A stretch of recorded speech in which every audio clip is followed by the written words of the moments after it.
Okay, Mayor and Council, we're going to move on to new business. First item under new business is consideration of adoption for the City of Brookhaven Buford Highway Improvement Plan and Economic Development Strategy. As you will recall at your last meeting, work session, we had a very thorough presentation of the plan. Remember, this is the Buford Highway Improvement Plan and the market analysis. We have Dale Yeager here with Yeager Group and her associates to make a presentation.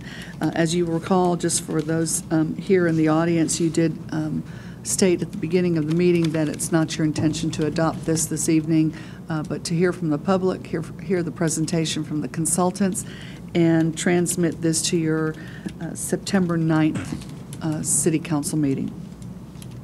Ms. Yeager is here.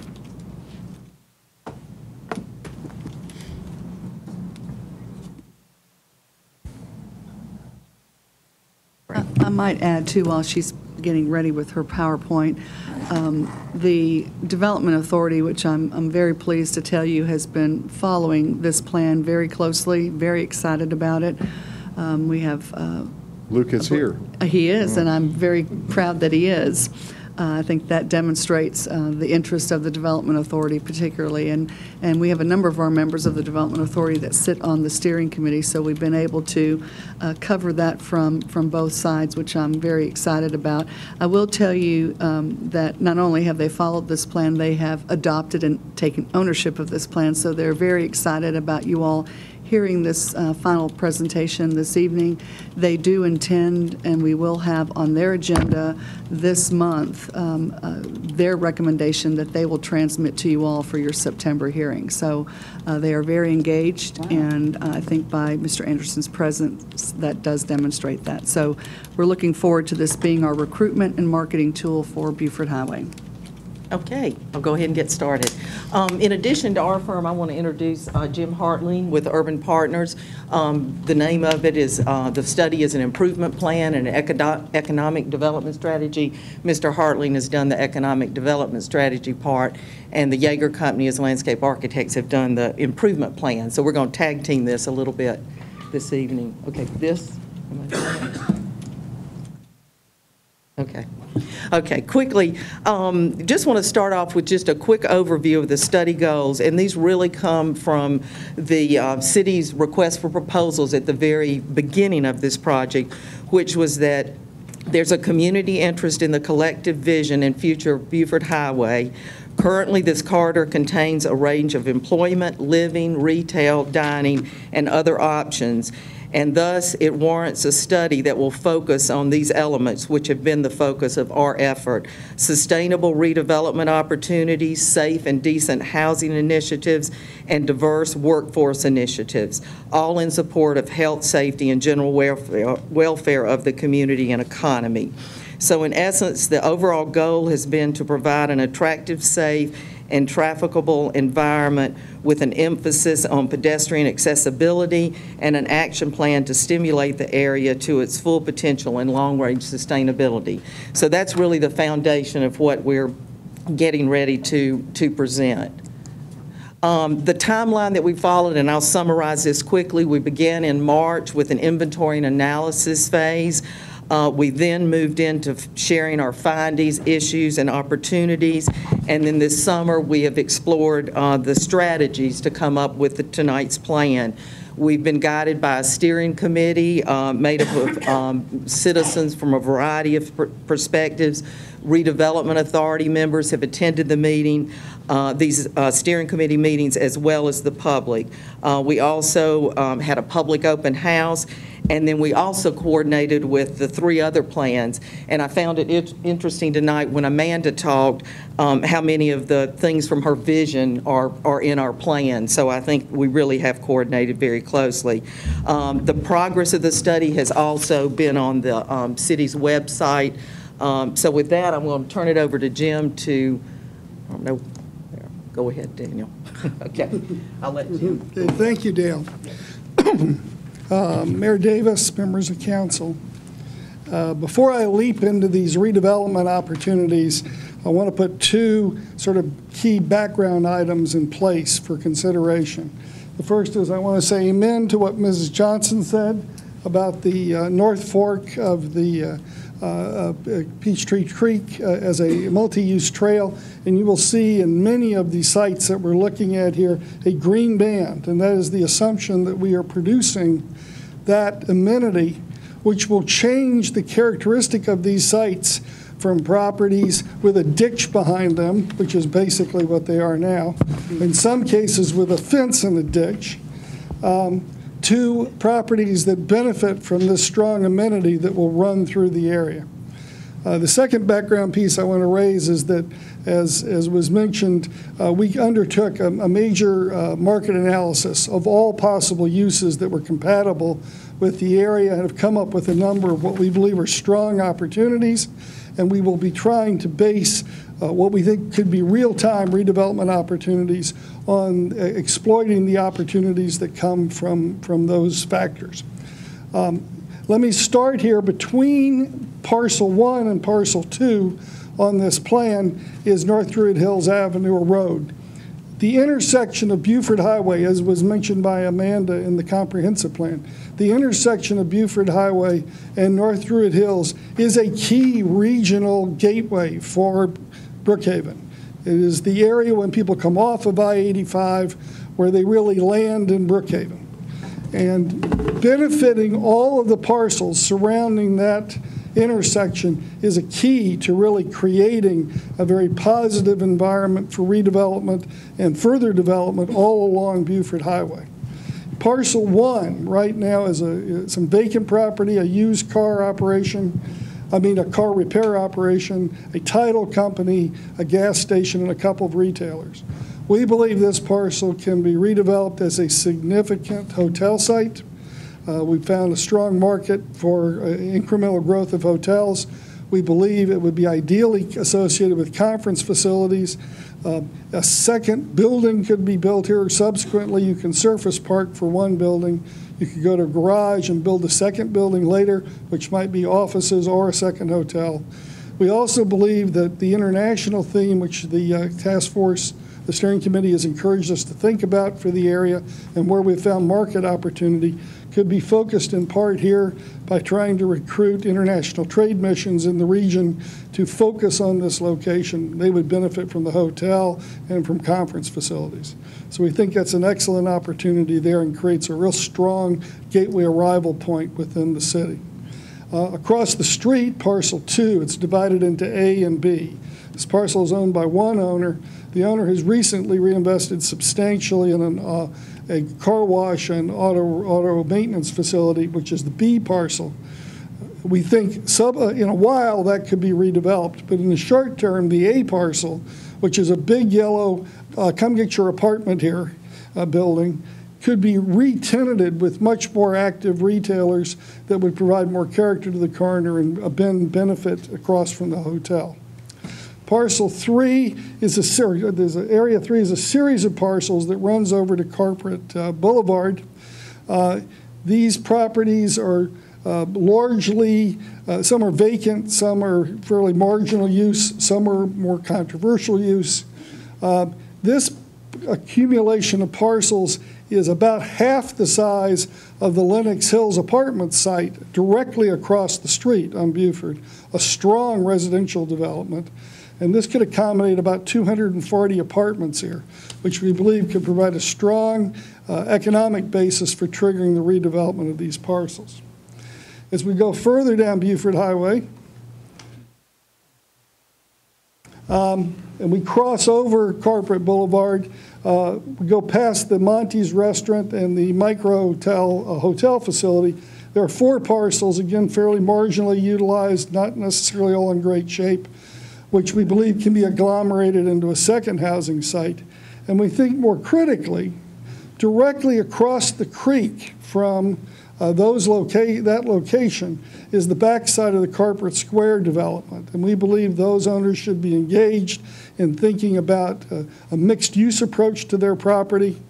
Right now, if you go there at lunch, their tenants are walking or trotting up and down next to a rusting chain link fence, and the creek is right past it.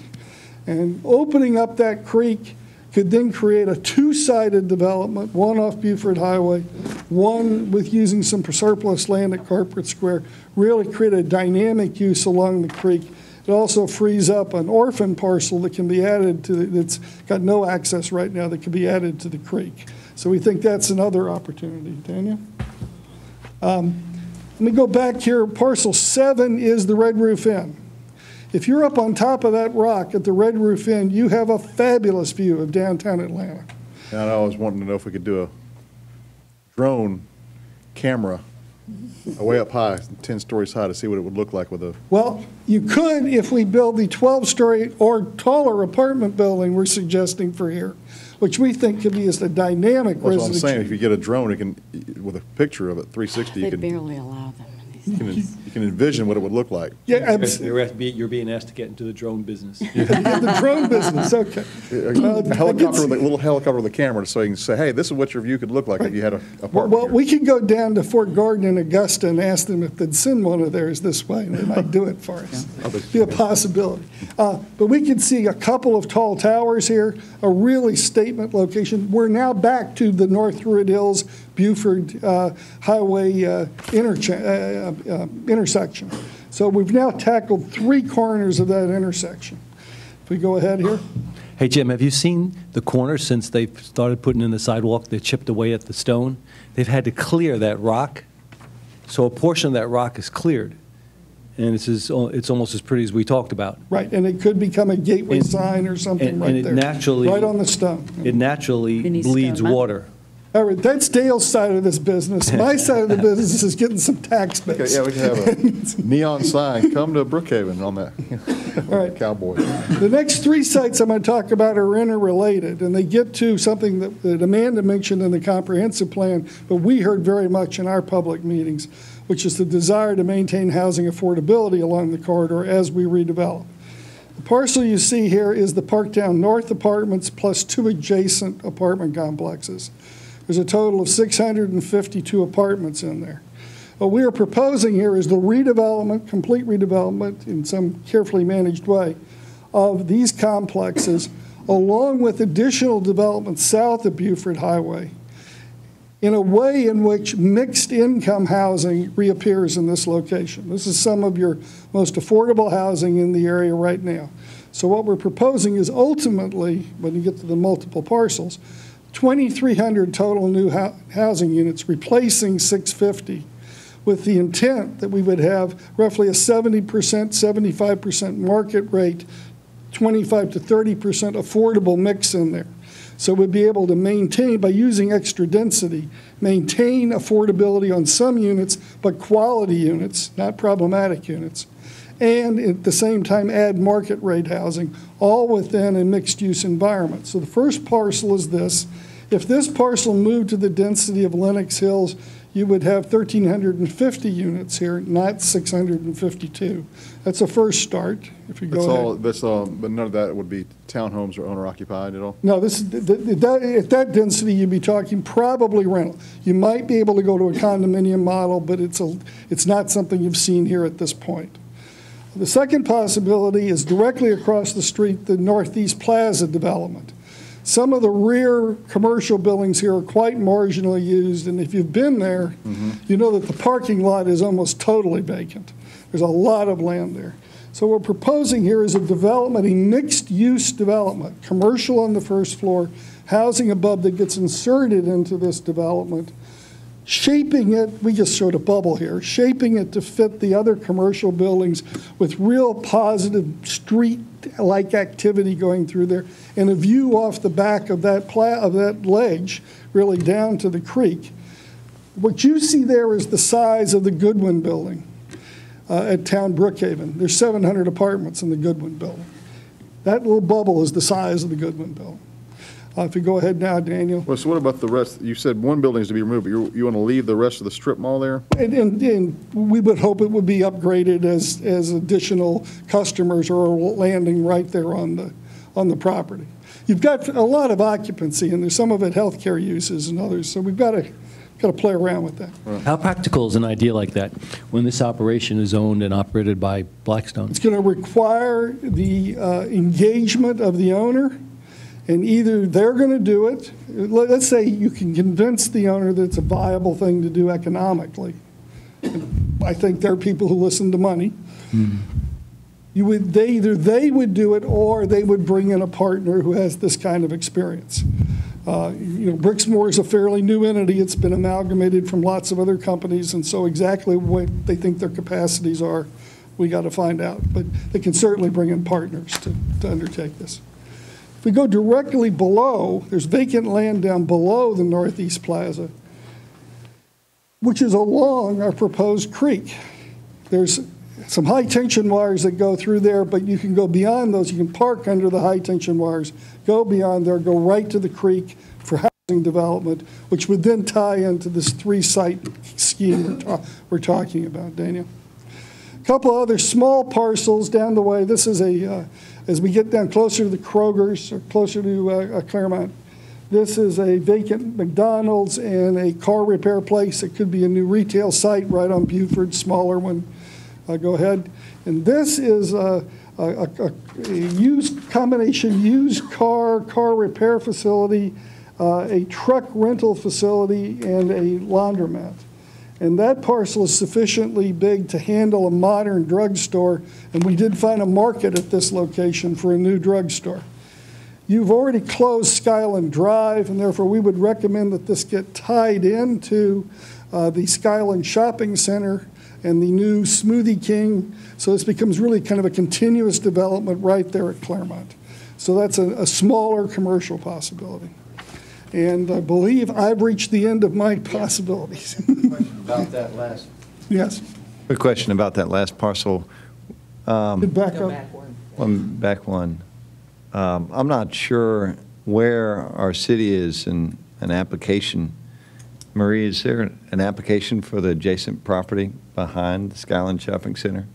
Yeah, there's up the street a little bit, there's a new townhome development. They bought Brighton Gardens. Brenton, yeah, well, it's affordable housing that's expiring. Yeah, They're proposing for townhomes. We just approved 166 Yeah. townhomes Right. right next to that.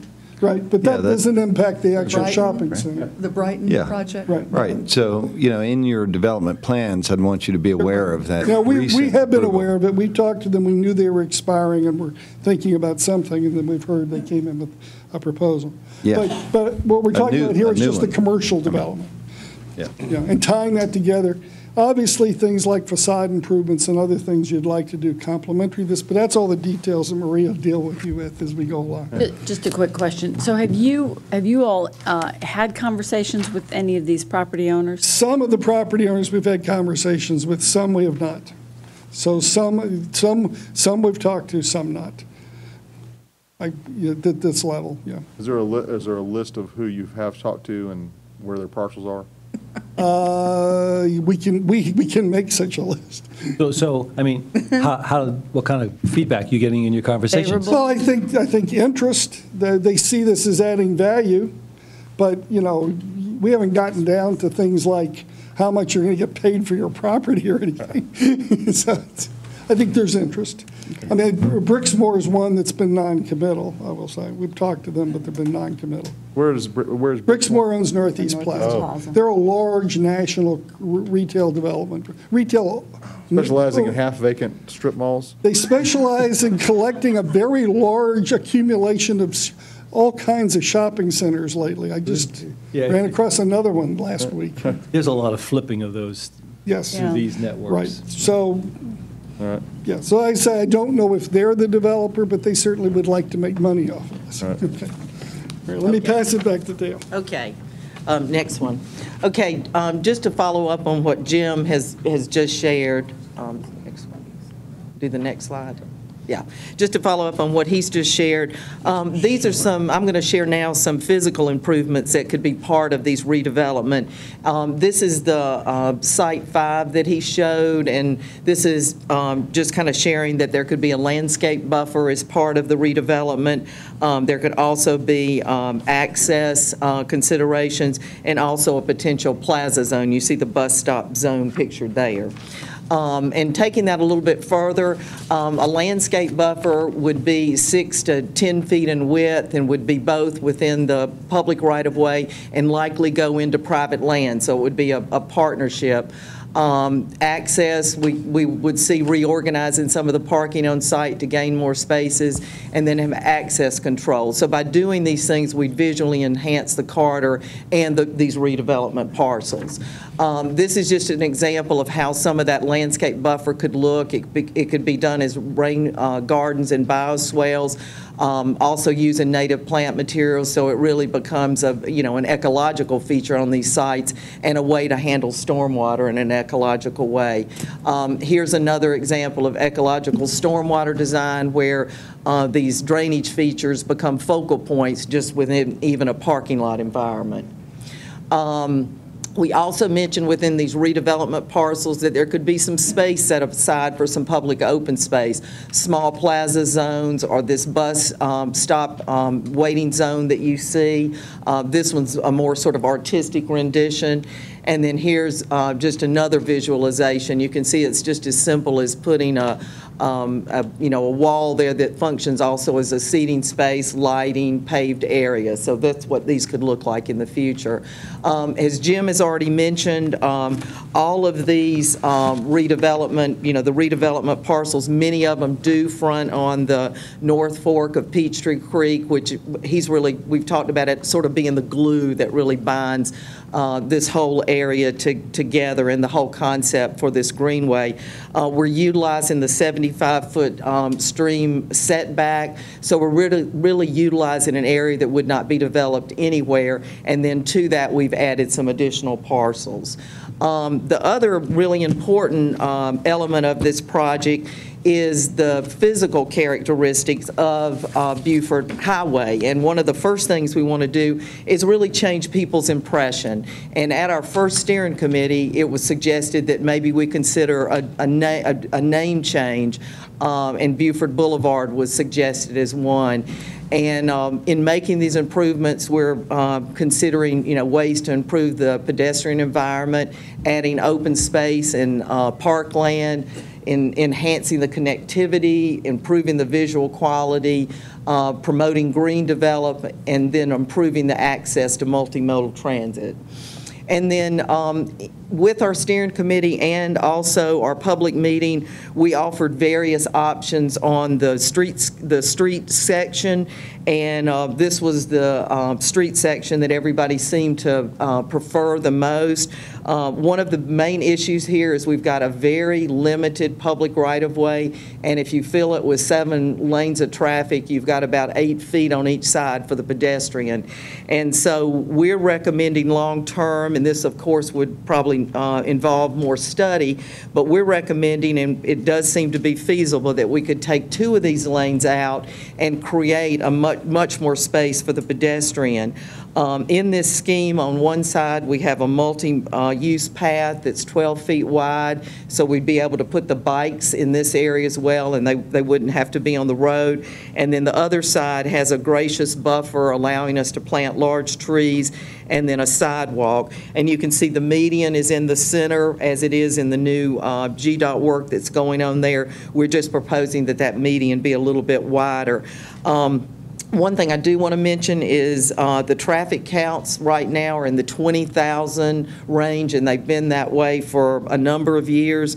And we are aware of a local project in Atlanta where the traffic counts are 30,000, and they are doing a project that's taking these lanes away, which is called a road diet. So we feel like this has some reality to it.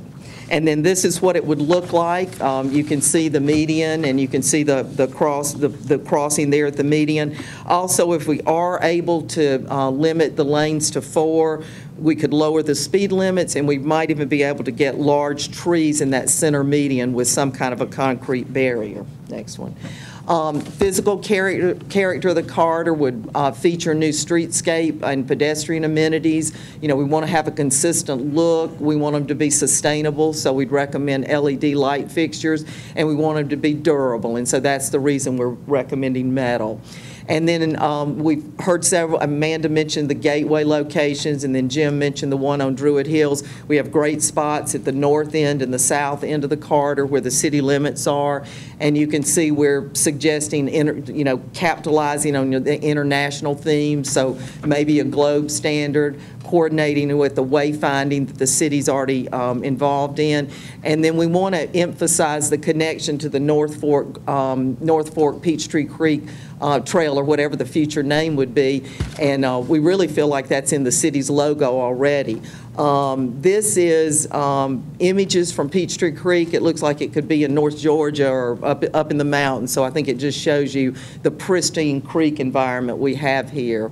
And then some of the open space opportunities that I'll share on the next map, but we've gone out and looked, similar to what Jim's done, in looking for redevelopment opportunities. We've looked for vacant parcels, underutilized parcels that had opportunities for park development.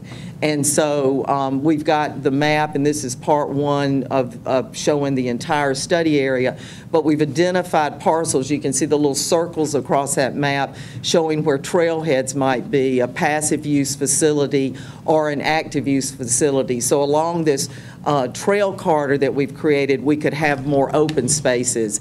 So next one, and then this last one shows you the end of that. And we've also identified some open space opportunities off the trail corridor within the study area. And then the last one, and this was just mentioned earlier tonight, is once this greenway would be in place, it offers the connection to the Creekside Trail, South Fork Trail Network, Atlanta Beltline, and to the Path 400 Trail. So puts the city with, mobility going much beyond your city limits. And so with that, you can do the last one.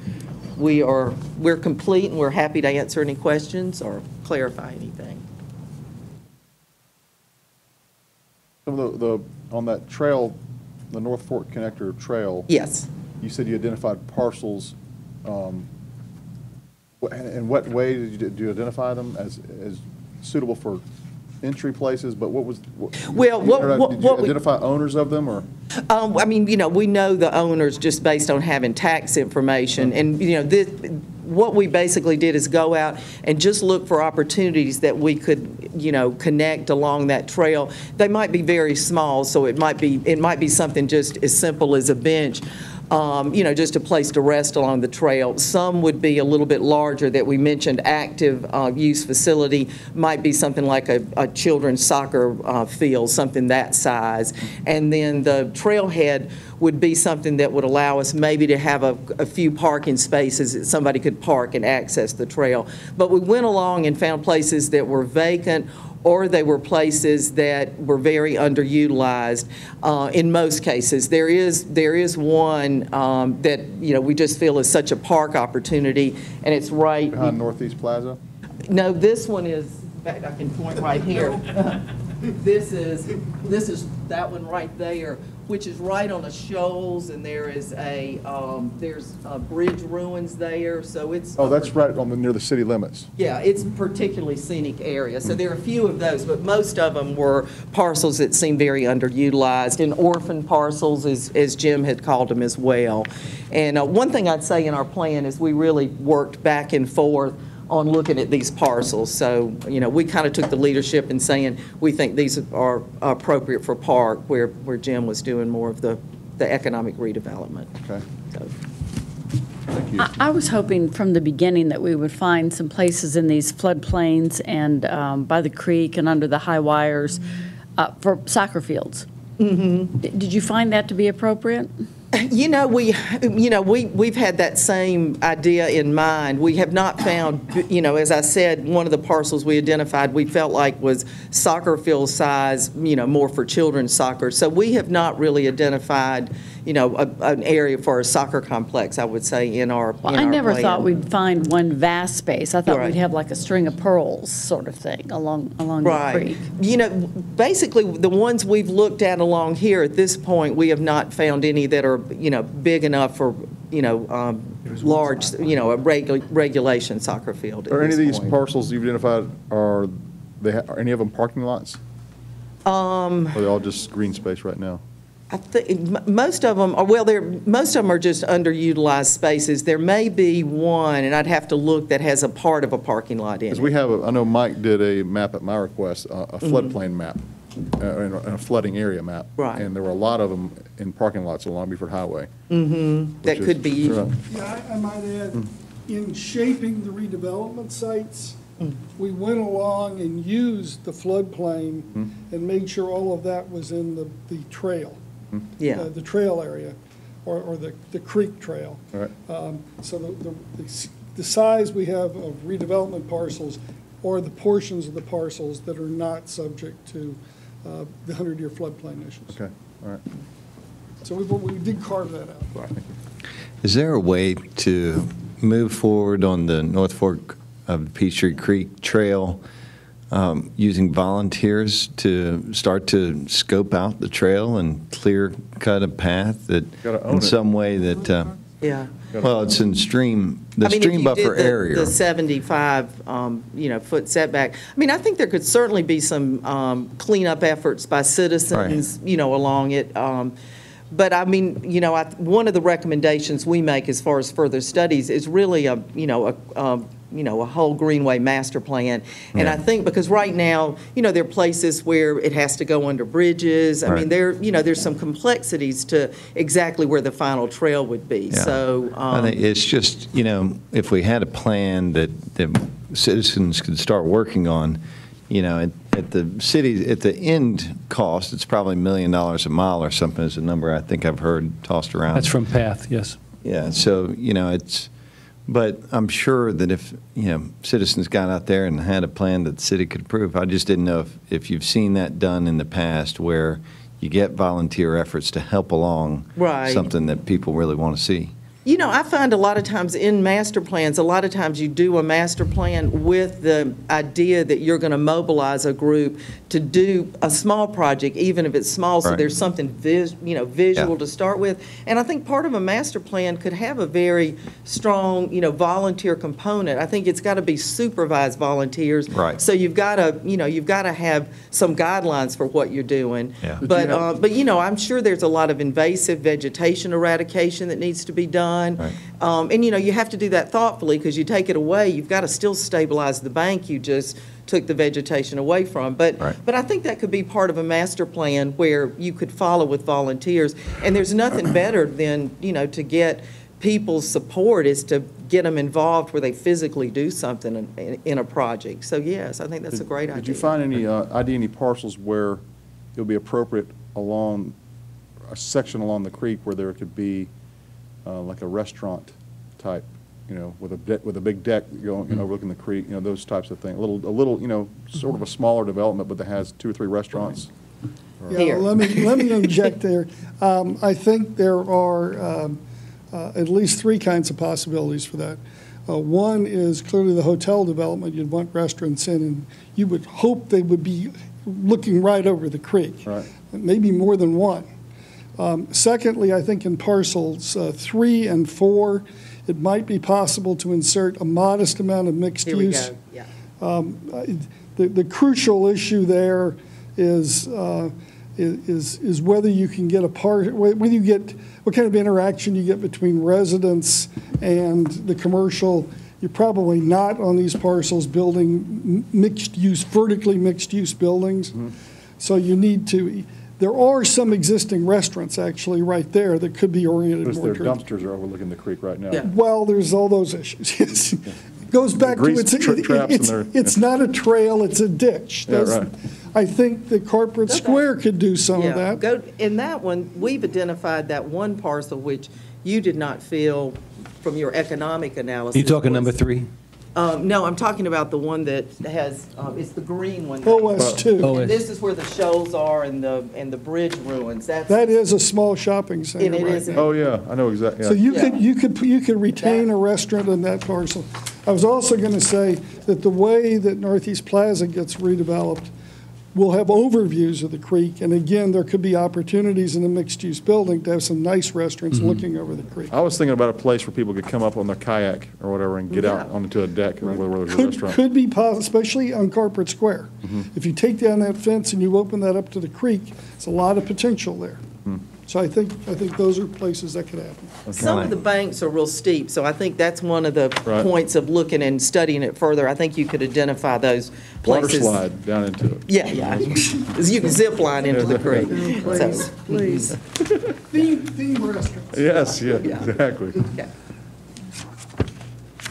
Thank you very much. Oh, thank you. Trout fishing. Any trout, is that cold enough? It's not cold enough, is it? Oh, you're an expert? Not fair. Not enough oxygen in that Oh, creek, okay. I love trash. and you wouldn't want to eat it anyway. Probably not. It's a catfish fishing. Low tide, you wouldn't have to use a hook. Just go pick them up. All right. Okay.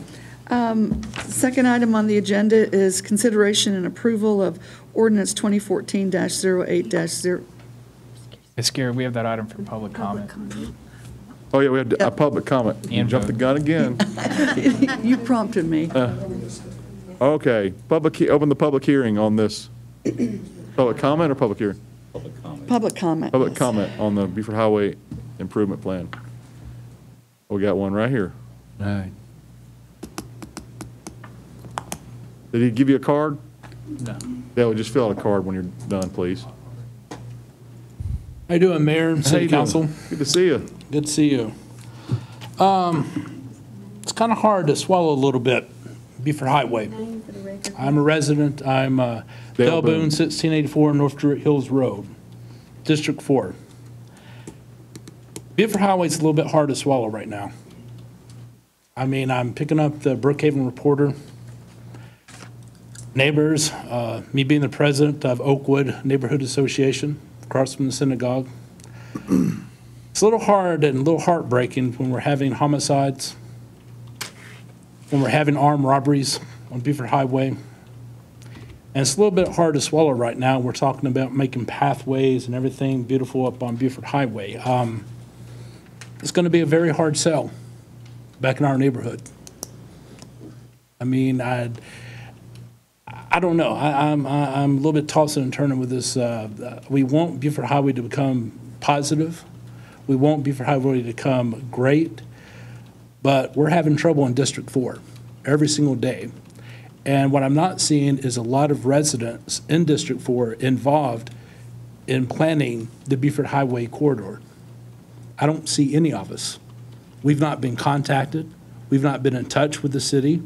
We've had zero communications. So it's a very hard pill for us to swallow. I think we should always take a step back and start listening to the property owners, registered voters, and everybody that's in District 4, see what we kind of want, because we actually have two parts of the city, Peachtree, Buford Highway. And it's almost like night and day. What we mean by restaurants. At one time, Northeast Plaza supported Ryan's Steakhouse. We don't have that anymore. We basically have figured out we have nowhere to eat on Buford Highway. We basically have to go all the way out to Lawrenceville Highway just to get Golden Corral. And I know everybody that's watching this right now at home, they're up there cheering because they understand, because my neighbors and us, we all call each other. When we all try to get together and try to get somewhere local to meet, we always end up at the Hudson Grill. We always end up there. But beyond that, we're kind of grasping for straws. We want to see more advancement like it used to be with the Ryan Steakhouse and a little bit more of corporate America. We've lost Captain D's. We've lost Dunkin' Donuts on Buford Highway. We've lost Ryan Steakhouses. We've lost all these businesses. We want to hear these businesses coming back in to the city of Brookhaven. Thank you. Maria, I just want to make sure, we publicized all these meetings and Every reached out. single one of them, and we've been working on this plan since March of And we this sent year. mailers out to them. Didn't we send a mailer with announcements of participation, community? Yes, we did. Calendar, And emails, and so I know e-blast, website. and there were, Joe, weren't there some people on some of the steering committees from District 4? Would you like me to go down the list? Would you please? Yeah. Yes. Luke Anderson, our chairman, Bridget O'Donnell, Todd McKinney, Gliani, Fagot. That's District 3, I think. Todd McKinney is District 4. Go ahead. I'm just going down Oh, the list okay, of members. Bruce Whitmer, Susan Coker, Pat Hoban. Bruce Gary- is District 4. Gary Sobel, Chris Stegling. I just want to make sure we reached out to everybody. Everybody in the city got mailers about how to be involved in this process, and the purpose of the Buford Highway Improvement Plan is to improve Buford Highway, to bring back restaurants and things of that nature. So I want to make sure that there's no misunderstanding that the entire city, every district was reached out to by mail, by email, and by us Website. telling folks to come to all these meetings and be on the steering committees. And all right, Daniel, I think we have one more public comment. We have one more comment. Another card? No, you've got one already. We got your name and number. Okay. I apologize for monopolizing the time of everyone. You're not. My name is Tom Spencer, and I just wanted to commend the involvement in trying to see a future for the Buford corridor, and I think the name change from Buford Highway to Buford Boulevard would be a wonderful change, just as the change from Peachtree Industrial Boulevard to Peachtree Boulevard has been a real good thing for Chamblee to do. I think that one problem that we've got right now is we've got very low quality residential housing in this area near Buford Highway that is not able to support more than just tenement level rents, and so as a result we get very undesirable area from the standpoint of anybody who has any income level would not want to live there. And so if we can see some redevelopment occur where a new mix of higher income rental with and higher quality rental that still has an affordability component, I think that those who have reasonable economic means are not going to be disturbed by there being, and maybe even unaware of there being, a mix to the residential uses where they live. I mean, it's my hope that it will be achievable to make some improvement in that corridor with higher quality residential, still incorporating affordable residential. But I think if the area is going to turn around, we're going to have to get a higher income level in there. But anyway, I just wanted to commend the effort to try to improve the Buford corridor. I think it will be a very positive thing for Brookhaven. Thank you, Mr. Spencer. All right. One last question for the consultants. Oh, my time's up. Good job, Daniel. It was well timed. Maybe your last task. What impact will education options have on the redevelopment of Buford Highway? Fini? Did you take that into consideration? Well, we always do. I'd say three things about that. The first is that there's been a stunning change in the composition of households in America. Only 29% of households in America now have a child of school age, actually a child under 18, and only 2/3 of those have a kid of school age. So the vast majority of households dealing with a child is not the predominant issue. And many of the units that you've seen developed along the corridor, and I'm thinking of the market rate, the higher quality but more expensive apartments, as well as some of the recent townhome sales, have very little children involvement.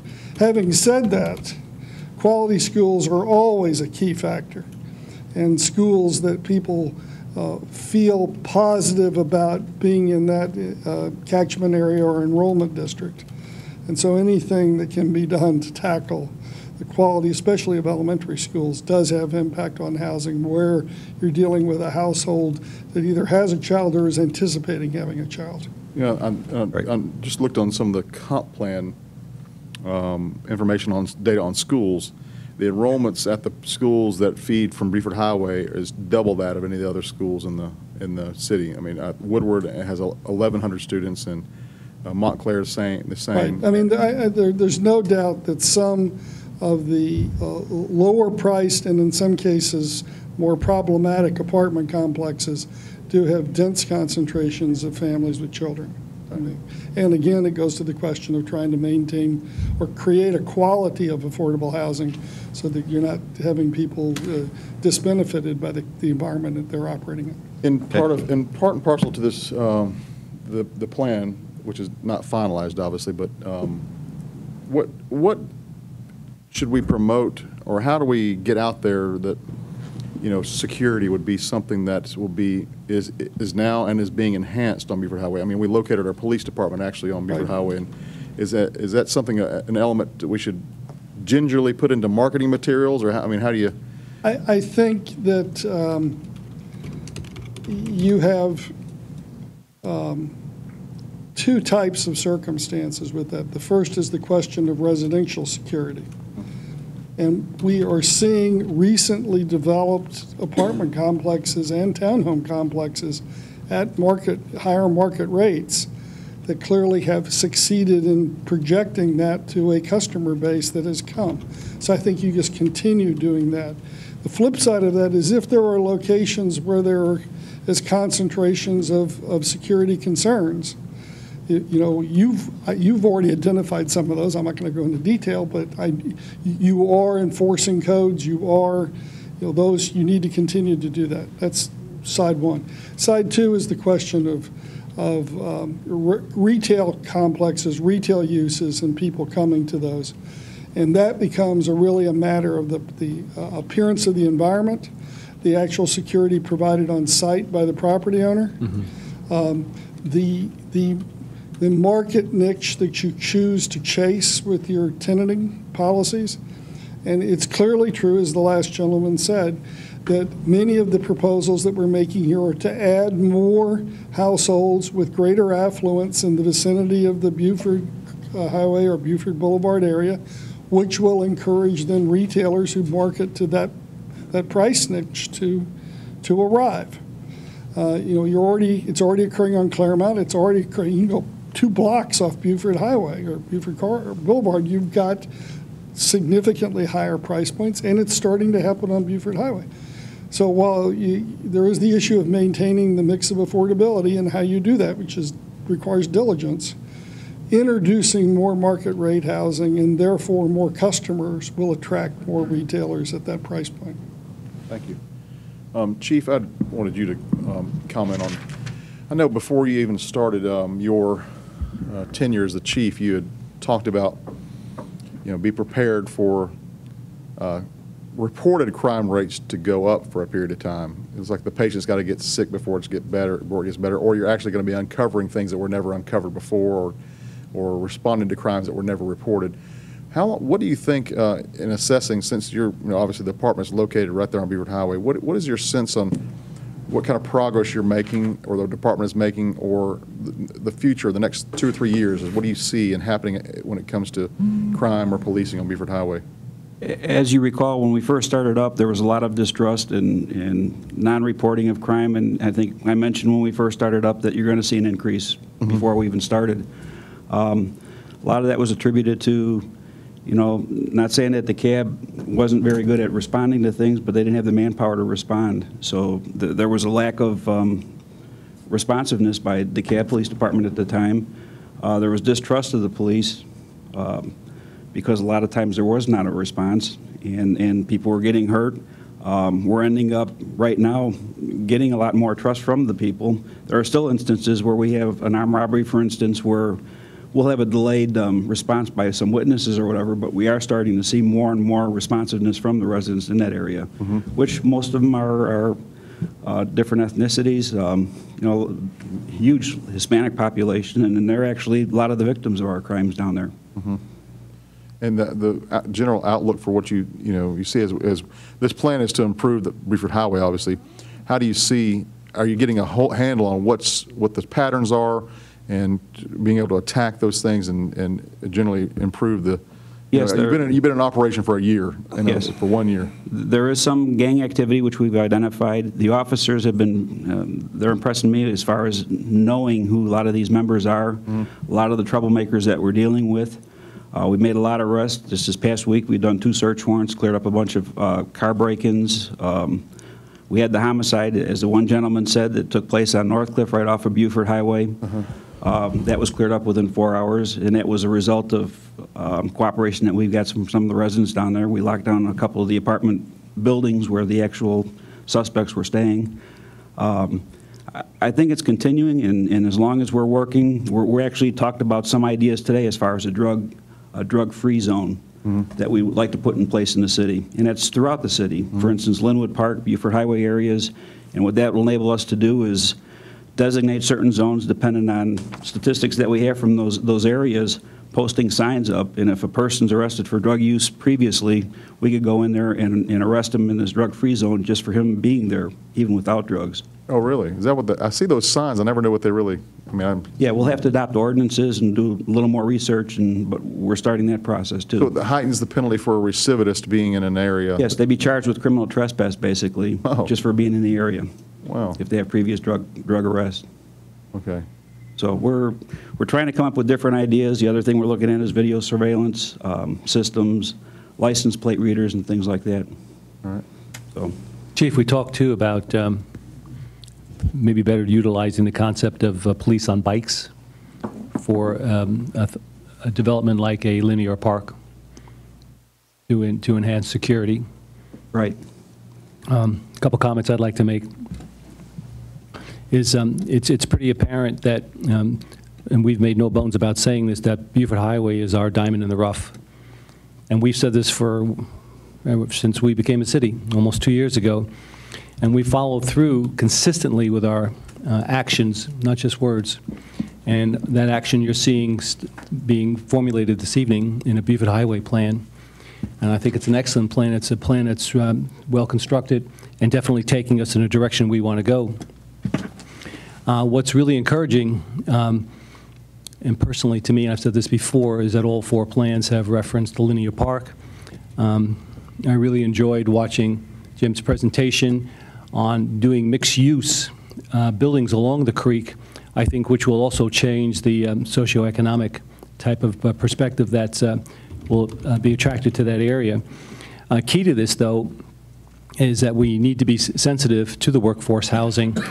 And the way it works in workforce housing, there's federal subsidies for whatever the percentage is that you have of that's designated towards workforce housing. If it's 20%, if it's 30%, the numbers go up and down. But as was said during a fairly recent meeting we had with a lot of the Hispanic leaders, we don't want to sugarcoat this and think that because we have 600 or 700 units that if we're going workforce housing that everybody can and will be accommodated. I think that's an unrealistic expectation, and we need to be honest when we make these types of statements. We can't be living in a cloud. When you're doing workforce housing, candidates that apply for that have to register and be accepted. So there probably will be some fallout in the neighborhood, and part of that is conversations I think we need to have with LAA and other facilities to make sure that we can be as accommodating as possible. But when you look at what's going on in Buford Highway, it's not just Buford Highway. If you look at District 4, for example, what's happening with the infill replacement of homes, and certainly I've pointed out once before what's going on Wright Avenue and Roxborough along North Druid. We've got a whole subdivision going into 23 homes that heretofore were 70% vacant and certainly not doing much to appreciate the area. Well, that development, when that happens, is going to start an economic boom that's going to work its way right down to Buford Highway. And it's my prediction within the next 3 or so years, we're going to have a land rush for purchases along Buford Highway because the message is going to be out loud and clear. That's our diamond in the rough, and we're moving. And you can either get on the bandwagon where you can watch it go by. And the smart developers are going to move in, and they're going to protect themselves, because that's going to be an economic boom. And when we talk here and we say 2034 in our plans, it's going to be a lot before 2034 when we see what the real economic contribution of Buford Highway is going to be to the city of Brookhaven. And it's starting right here. I mean, you're seeing it. It's formulating. So when we make comments like, let's do a better job and see if we can get it out to the residents to get comments, this is really important what's going on from a financial standpoint of who we are as a city and where we're going down the road. But I'm really proud of what's happening here, and I hope I'm around in 2034 to see this, see the net result. Thank you. Yeah. All right. Any more public comment? Okay. I'll close the public comment. Marie?